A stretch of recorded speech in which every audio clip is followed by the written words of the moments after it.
Do you want to do the Hawkmoon stuff, or do you want to do the Let's sunsetting? do the big because essentially last weekly update, last TWAB Mhm. goes live, and that was the Thursday. So right after Yeah, we'll go RGH, chronologically here. it goes live, and it was turmoil. So essentially, the thing that everyone got mad about is that Bungie comes out and says, "Hey, we have 8 weapons that we are reissuing. So 4 from the Dreaming City, 4 from the Moon, Yep.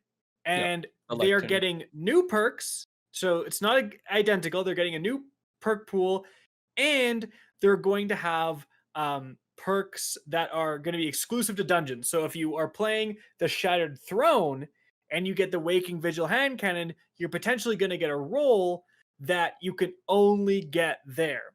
Now, we're talking That about everything is that by itself, I That think alone. is very good because Right. if you remember back last season, remember when they added like the gnawing hunger and it was literally identical, and everyone was like, "This feels terrible," because like I already Yeah. have a god roll, I grinded for a god roll, and now I'm getting the exact same god roll. At least this time, it's a different roll. However, even with that kind of cherry on top, everyone went bananas. Like Tash quit for the 12th time. Like Gothalion was mad. Tassie's mad. Glad's mad. Everyone was just piling on Bungie for this. And Tash, you had your hand up. Why don't you take it away? Here's the thing though, is like you can get exclusive like new rolls in this weapon. The new perk is gonna be like before it couldn't get auto loading holster and now it can. Like it's not like they have new perks or anything worthwhile. What are they gonna add to that gun in the current loot pool, the current perk I pool? mean, there's some good perks this season that could. It would be nice to have some of those old. I mean, I can see the value in having. They're not gonna add Surplus. the raid perks.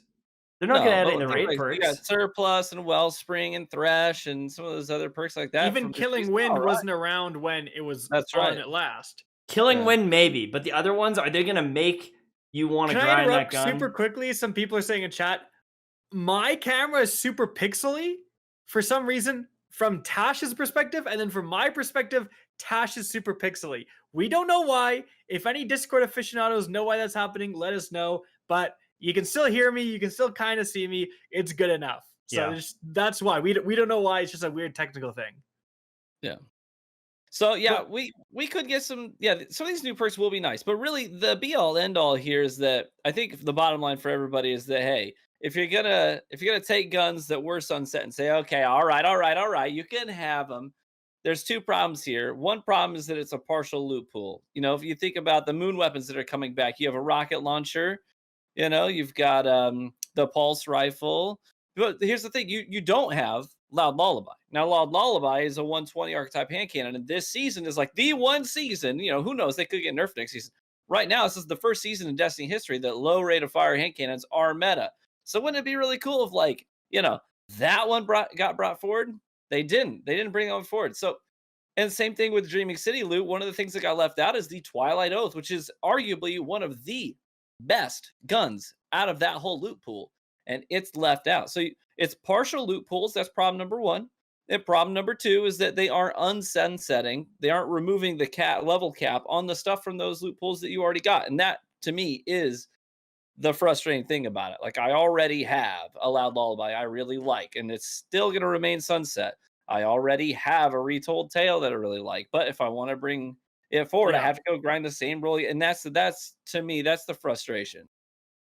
That was what made me snap. Is I have farmed 4, maybe even 500 Waking Vigils. And to know that if I want to use that gun again at the new power level, I have to grind it again in a less efficient way because they took the menagerie away.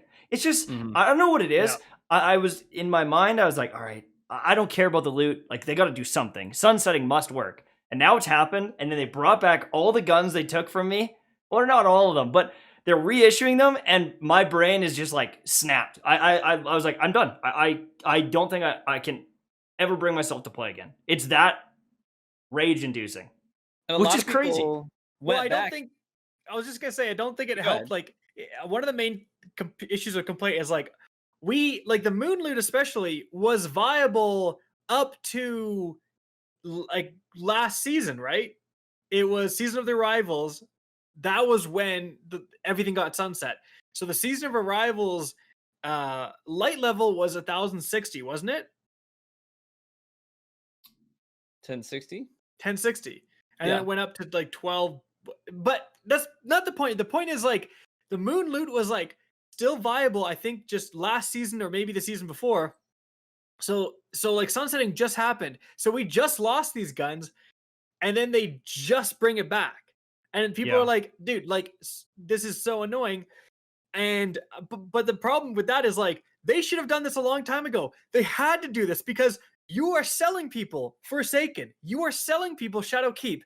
And these new players, I've gotten hit up on Twitter from people saying, "Hey, I got Shadow Keep. Which quest should I do?" And I'm like, bro, none of them. Only the exotic quests because are the only things relevant. So they had to introduce some actual viable legendary weapons from the expansions that they're selling people, because it's such a feels bad when you pay money for this and it's like everything that I'm getting here is not viable. So they should have done this months ago. They should have had like the lectern weapons carry forward. It should almost be like it's just a silly thing. And it's funny, you know, I am a veteran player and I play this game all the time, so it is easy to have that mental disconnect. But to speak to what you're talking about, it is a real issue that happens to real people. Just this week, a close friend of mine just decided over his Christmas break that he was going to start playing Destiny. He's never been a Destiny fan, never been a Destiny player. So he and his brother picked it up. They wanted to play it together. And he's like, "Hey, I just got Forsaken." And he's like, "Man, it really sucks that Cade died. But I had a question for you." He texted me. "I had a question for you. How do I get my gear? Some of these guns, because this was Iron Banner week when we were coming off of. He's like, how do I get weapons up so I can compete there?" I'm like, You don't. Like you don't. Well, let me tell you something. Yeah, so it's easy to feel disconnected from those people, but they are, because that's not the seat that I'm in, but they're real people. That's a real problem. So you don't want to just sweep that under the rug. And these are people who could potentially be, you know, habitual Destiny players that are getting alienated right out of the gate. Yeah. And that feels bad. Now, one other thing I do want to mention is that some people were responding to that TWAB post by throwing a tweet back at Bungie that was made from a Bungie developer before sunsetting happened, and we were having the discussions about what it was going to be like and if we were okay with it or if we weren't. People, that was me. That was Oh, did you? Well, the Andrew Hops tweet. You're not the only person, though. There's they copied me. It's okay. I'm just kidding. That's right. Yeah, Hops had tweeted out. He said, "Hey, just imagine, you know, how crazy Broken Recluse was or Mountaintop was. Imagine, you know, a world where that wheel is constantly spinning and we can just constantly introduce really crazy, powerful, cool stuff." You know, and that's how they kind of sold it. And I was like, okay, yeah, I mean, I can see that. I'm on board with that. But here's the problem: is they haven't followed through on that. They've not followed through on that. That's such a good point. And I just want to quickly interject with, because I made a video on this and I talked about, like, you could argue that the Falling Guillotine was on the Recluse level where it just craps on everything. It's amazing. Falling Guillotine was lit. That's part of the reason, like, people are just getting mad now, because last season was actually a good season. Like, there was a lot of great weapons and the Falling Guillotine was fantastic.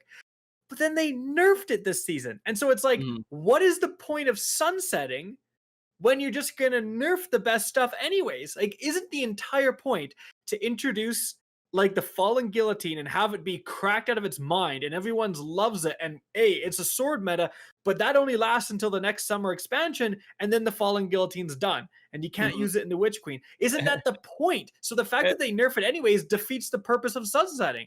Right. So instead they reissued limited loot pools and choose 2 rocket launchers. Oh, I know. It's like, well, and the thing is like, perfect. At this point, it is a very PvE game, and like Fallen Guillotine, you know, it's not like people are using it in PvP. No, well, why do they with it? But yeah, but like, why do they care so much about nerfing PvE stuff?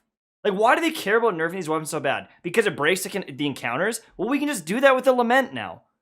Or whatever that, like there's so many ways you can break encounters with different guns. Like, we're so strong. And once you get to the power level, like, you one-bang the bosses for the most part anyways. And so it's like, just make us strong and give us cool stuff. Because it's like that meme, like, well, we're waiting.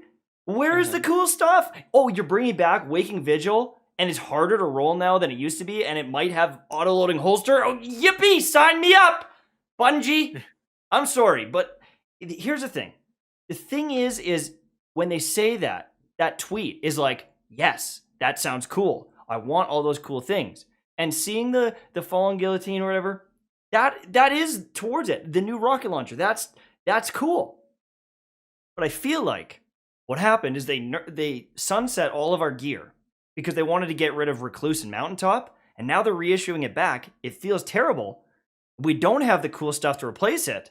But also, it seems like if you wanted to get rid of Mountaintop and Recluse, just sunset those two. Like, just sunset those two weapons instead of all of them. That's what I don't get. If you hate those weapons, or people are abusing them so much that it's breaking encounters, or something like that, I get it. But they just tarnished all of our guns. They ruined all of our guns. But then they're giving them back. I don't know. It's just... I'm raging, boys. Let me ask you something, actually. What if they did this? What if they reintroduced these 4 guns, and they said they're coming back, they've got new roles, and they've got the dungeon-specific roles, which, by the way, yes, they're screwing up a ton, but I don't think they're getting enough credit. This whole, like, dungeon-exclusive roles, I think, is a great idea, and I wish it would have been like that from the start, because remember, like, doing Pit of Heresy, and you get, like, the same guns you get from the lecture, and you're like, okay, right? Except for the Pulse. Here's my point, Tash. What if they said Waking Vigil's coming back, because we're reintroducing this gun, we have a new version with, you have to grind for random rolls, and the OG version is also getting its power levels raised to the same cap. So now you can go back and use your OG version if you still have in the vault. Perfect. Exactly. And like there's that's like best of both worlds. The Vanguard Long Shadow, like that's in the game now. So why can't I use it? You have it here. You've got like the new version and then the old version. It just doesn't make sense for that to be like that. It just feels awful. I've got all these god rolls and they're not god rolls because I can't use them anymore. And you know, I do want to hit on that too with them kind of adding relevance to the Pit of Heresy and Shattered Throne now. Awesome. That is really good content. Like I'm really happy, and I think that they said on the armor pieces it's going to be really spiky, like in 2 stats or something. 16 rolls. On 2 stats. That's good. Like every time. That's good because the only gear that matters at this point is spiky gear. In recovery, in intellect, or in recovery and discipline. That is the only gear that matters after you have kind of a base level. And so that's almost, I guess it's not targeted loot, but it's guaranteed ways to get potential upgrades. Because normally it's like a needle in a haystack. So making old dungeons that are awesome relevant and that is awesome. Do you see what I tweeted out? I tweeted out, I got a 56 stat from a raid encounter. And it wasn't even, I think it was like an actual drop, not even from a chest. And it's like, what? Like, what are they afraid of? Especially when you're sunsetting armor. Dude, I'm going back, I'm deleting all of my Season of Dawn armor. Because I'm like, well, next season, it's done, transmog, right? So, and I could transmog it later, which is good. But it's like, what are they afraid of? It's like, oh no, this person got a good piece of armor that they're going to want to play the game more so they get the resources to masterwork it. It's like, Bungie, what are you afraid of? Like, I think they're so paranoid of like back in the day when we would run through all the content, but that was like, Bungie, that was when there were static roles and there's nothing to do, right? Like, this is a whole brave new world, and it's like, you got to be a little bit more, this whole thing is just, the thing is it's poorly done. It's like every time they've had a chance to do anything sunsetting, they've screwed it up, right? So if they would actually have added really powerful gear, if we would have new recluse level stuff every season, and they did this exactly same thing, and they said we're reissuing some of the moon loot, I don't think people would be as upset. But it's like fumble after fumble after fumble, and then they do this, and then people just absolutely lose it. Yeah. Do you know what's nuts to me? Christopher Sharp, absolute biggest gamer here, just donated $100. Dang, bro! Yeah. We got to pause for that. This episode is now sponsored by Christopher Sharp, everybody. Yeah, exactly. Hey! The Christopher Sharp episode number Christopher Sharp. That's what we're going to call it. You know, the crazy thing, though, is like, if the Division 1 or 2 made some of these mistakes, I mean, even though they made maybe even some lesser mistakes, it's dead. Like, the game is like pretty much dead. But Bungie makes like these huge mistakes, but people just love the game and they will defend the game forever. Like unending, relentless defense. I want the game to be good. I want to come back. I want to have a reason to play. But there's just thing after thing after thing. And like this, I think now that I've had some time away, is, geez, I'm gonna start ranting here if I'm not careful. Is outside looking back in, I question, how are people not bored of the power grind? How are people not sick of the armor always being useless? How are people not sick of the blues, the relentless amount of blues? How are people not sick of some of these systems in the game? And, you know, I feel like Bungie hasn't done a lot to wow us. What did we say? We said Forsaken. Ryan, you said Forsaken was the last time that they over-delivered on their promises. Yeah.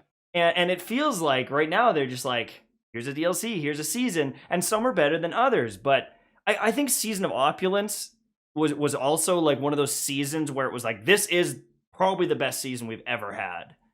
I mean, at least for me, I think the Menagerie was probably the best activity we've ever seen overall. Well, and correct me if I'm wrong, didn't they also have some help with Opulence? Yeah. Wasn't Menagerie also Vicarious Visions was hands-on? Correct me if I'm wrong.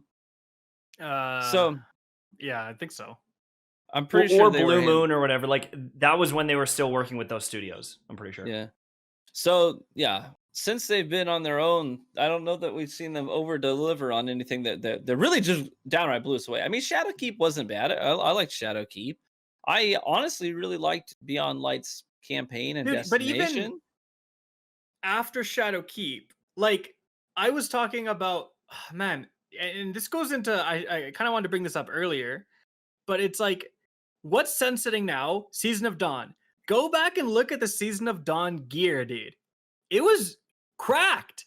Like the Perfect Paradox could get, like they made Demolitionist spawn in the first slot so you could get like Demo and Rampage, and then they were like, oops, that's actually a little bit powerful and people are enjoying it. Better stop doing that forever, because we've never seen it since.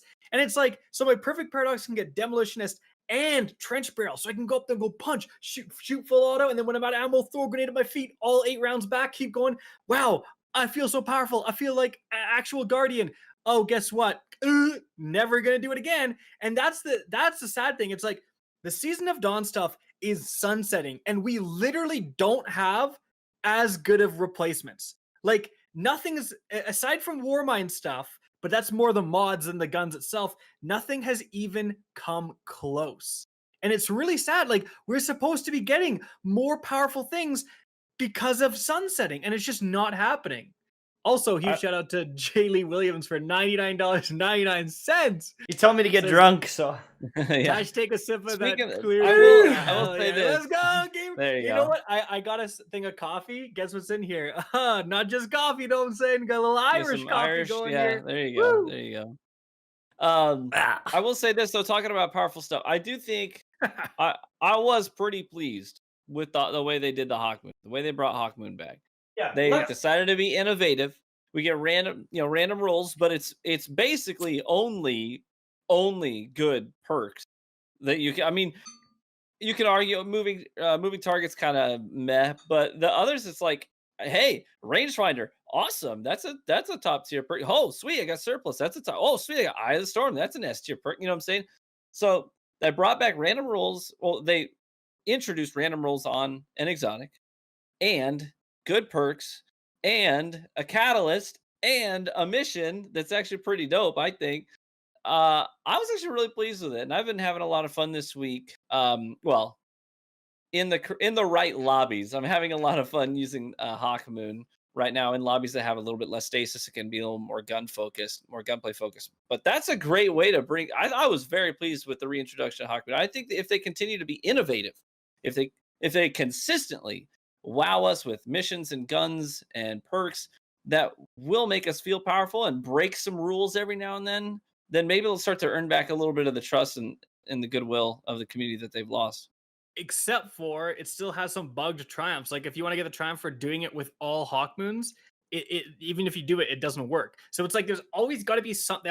They can't just have anything go smoothly and perfectly. Go right, yeah. I think they're severely lacking in the quality assurance department, and that's not just me absolutely hating. Like they definitely dialed back the resources after the Activision split, and ever since this expansion went live, I mean, I still get anteatered so much. Like the quality, the glitches has gone up, and it's like There's always got otherwise, like you said, I agree with everything you said. Hawkmoon was fantastic, other than it's like, okay, now I try to get this triumph. Oh, it's bugged. And it's like, why is there always got to be something that's bugged? Especially we're this close to the next season.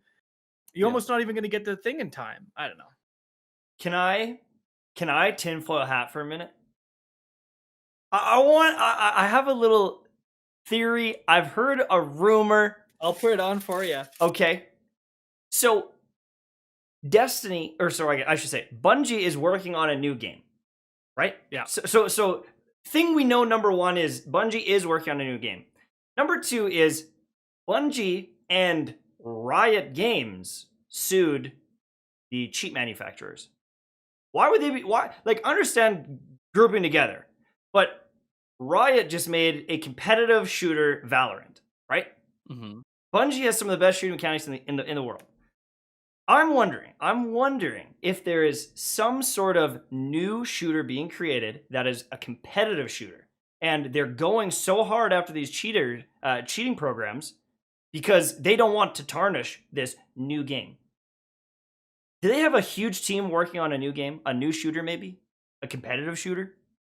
Is Destiny faltering because there are so many people because they're making like a new AAA game, or is it just a little indie game that they're making? I don't know. I have no idea. But I think depending on time of the year, Bungie has how many employees? 500, 700, 800? Like, I want to know what percentage are even working on Destiny 2. I think it's the vast majority, but it is probably like at least 100, maybe more people, working on this new game. And it's like, maybe Bungie put that on the back burner for a second. Get Destiny 2. Like, you need all the resources you can get after these big changes that came with Beyond Light. Let's get Destiny 2 back on track. Get it balanced, for God's sakes. Get the glitches solved. Get sunsetting in order. Have some plans for some actual recluse level stuff to make the community happy. And then you can start peeling off people when you kind of get things going. Well, it kind of depends. It's not always quite that simple though, because Bungie did go on a pretty big hiring streak not too long ago, but that's like 25 people. But hear me out here. You have a team that's set aside, dedicated to work on this other IP, this other project. I don't think it's quite as simple as saying, "Hey, Bill, you're now over here on bug control," and he's like, I'm a world, or I'm creating. No, I know, it's not that simple. It's not as simple as there's 100 people here, bring them over and fix it. I know. I but wish still, it was, one can dream. I don't know. I am excited to find out what their new project is about. I don't know what to expect. I mean, we could spitball, but I say this. I wouldn't be surprised, Mike, if you're right that they are releasing a PvP oriented competitive shooter of some kind that really just uses the things that Bungie already does really well, like movement and gunplay, right, and leverages those things. I would not be surprised at all, especially with how, I hate to be a negative Nancy, with how terrible PvP has been for a long time now. Right. And it's a chore to try and make PvP interesting, different, exciting, fun right now in Destiny. At least it is for me, and I know a lot of people are echoing the same thing. So I would not be surprised if they're more focused on a different PvP project. But if that's the case, could you imagine anything that would be less well received? People would be going, "Are you kidding me? PvP is in literal shambles right now in Destiny. Why would I trust you guys to get a new PvP experience?" Like, I just don't think it would be received well. I don't know.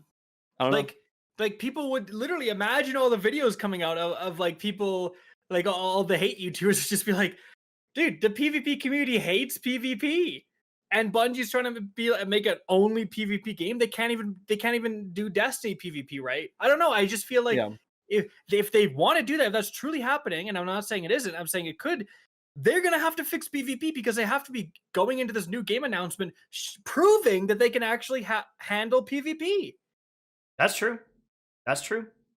I mean, the thing is, they probably have the, "Hey, we're Bungie. We made Halo back in the day." Obviously, not the same people. It might be enough. They might have that, and I don't know. We'll see. Like, honestly, maybe the new game is literally like a top-down, like, it's Zavala Diablo style game. Like, who knows? I don't know. I have no idea. But I feel like they're too good at making shooters to not use it. You know what I mean? Like, I feel like that's kind of their wheelhouse, is making first-person shooters feel really good. So a big donation from like a Chinese company a while back, like $200 million or something. Oh yeah, I forgot about that. So That's right. it'll be a mobile shooting game. wasn't it Tencent? Was it Tencent? I can't remember if it was Tencent or not. But if that's the case, the possibility for it to be a mobile game is actually like the Asian market and mobile games. Mobile games there are so huge, like beyond anything that we think of, like mobile game as the casual. Like there, basically console and PC is like the casual, and mobile is the main game. It's crazy. They're making Destiny Impact. Yeah. Oh, bro. How can you wish for a Hawk Moon, baby? Yeah, get a little Zavala. Oh gosh. I mean, one of the things that I think is worth mentioning is that just for the sake of conversation, Jogaroth tweeted out just what was it, yesterday? I think it was yesterday, wasn't it? He tweeted out this out about Destiny. He says, last year, I said Destiny's best days are ahead. Seeing what's coming, I believe this more than ever, but we have work to do to get there. 2021 is going to be a little different year for Destiny. What is that? Again, like, how many times have they said this? Like, the future is it. The best stuff is coming. Trust me. And then it's like, okay, we failed. The best stuff is coming. Okay, you guys hate the game. Like, literally, it's like the best stuff is coming. And then it's like, we hate this. It's not even like, not quite good. Like, there's so many times where they've said, like, trust us. This is going to be the best thing you've ever seen. And everyone's looking around like, is it? Is this it? Because this doesn't feel like Taken King. It doesn't feel like Forsaken. I get it. The studios, yada, yada, yada. But it's hard to believe it. It's good to hear from them, honestly. But at some point, I got to say, and with all due respect, shut up and show us. Because that's exactly what No Man's Sky did. When No Man's Sky was getting ripped apart, they shut up, they didn't say anything, and they just went to work. It was all hands on deck. Testing, working, building, and then they just came out with the next expansion. They're like, here you go, for free. And guess what? People liked it, and they did it again. And then when things were good, they started talking. When things were finally good, they started talking more. Maybe that's the approach. Shut up and show us. Like, enough with the talking about stuff's gonna come in the future. There'll be a recluse on every street corner. Show us. Because I'm not saying this in a super mean way. I want to believe, and I do believe in the sense they've nailed it so many times. Like, there's been so many times where Destiny 1 and even Destiny 2 were just banging, and all your friends are on, and it's so fun. Nothing replaces those moments, right? Like, that's why I'm still sticking with Destiny 2. I love the game. Like, when Destiny 2 is good, no video game is better. Like, it is just popping off. That's right. When it's good, it's real good. That's right. Yeah, but it's like we just go through all these rough patches to get glimpses of those points, man. I really hope that's the case. I really hope they can get back to that point. I agree. So, do you guys want to jump on and talk to? He's rising. Talk about. I thought he was trying to do like some dramatic. Oh, he's just no. I'm just sitting down. His little standing desk. He's getting too heated. I'm just chilling. He's like, oh, I keep dying to Duskfield grenades. He had to sit down. He's like, oh. I had checking my pulse. I'm like, oh my god, the rage is building. I think everyone cares a lot about Destiny. There is a lot of nostalgia for like the better days, and like there isn't any other real good looter shooters. So everyone wants it to succeed. We need it to succeed. That's the most annoying freaking part. And all these games that you were hoping could like fill the void when Destiny's not good, like die. It's like Anthem, disaster, Godfall, disaster, Borderlands 3, not quite a disaster, but that game's pretty bad. Like, right, dude, Borderlands 3, if you look at Google Trends, it's like Destiny 2's up here and it's deader than dead, and Borderlands 3 is like way down here, and the literal bottom is like right here. It's like no one cares about Borderlands 3, and it's it compared to Destiny 2, and Destiny 2 is up one of its worst states. It's crazy. Yeah. Right. It's weird. Like a lot of us just continue to, even through the bad times with Destiny, it's like we still just continue to play it like a hobby game, just day after day after day. It's like Destiny's kind of like sex. Like when it's good, like it's real good. It's real good. But when it's bad, that's still pretty good. as you know, you just keep coming back to it. Just keep playing it. Ryan, you can't Yeah, say that on our family podcast. Like, you pervert. I Ryan, say the come word on, dude. sex. You guys drop F-bombs every week. They're like, TV said sex. Well, at least it Hey, wasn't we're me getting us demonetized. Yeah, I mean, yeah, TV honestly really disappointed in you. Firstly, because you use that terminology, and secondly, because apparently you're getting bad sex. I can't relate. You don't say it. Yeah, you can't have bad sex when you don't have any. That's right. I was Oh just gonna leave wait, it. wait, sorry, that's my marriage. Oh my god. Okay, it's time Good to thing our move wives are on. busy watching Bridgerton for the 7th time. Bro, my wife just finished that. She just watched it. Bridgerton, dude.